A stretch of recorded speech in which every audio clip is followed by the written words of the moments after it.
بعد رمضان هيبدأ معانا الترند بتاع الساحل الطيب والساحل الشرير.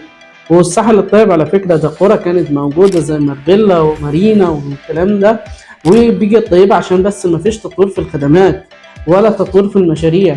وده اللي خلى شركات كبيرة زي أورا وماونتن فيو وبالم هيلز وسودك والأهلي صبور وكامل ركحي تستثمر في الساحل وتعمل مشاريع ممتازة، مشاريع هدفها الأساسي اللي هو الاستمتاع، الراحة، انه الشخص رايح عشان يستمتع بالصيف ويفصل الحياة اللي كانت مليانة شغل وضغط والكلام ده، ويفصلها زي ما بنقولها في مية البحر كده.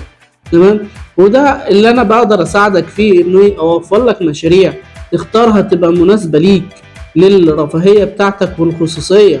وكمان لو عايز تستثمر في الحاجات دي كلمني، يعني هتستثمر وتصيف وتكسب، وده كله في الساحل الشرير مش في الساحل الطيب. والحق قبل ما اخلص قهوة الساحل الشرير.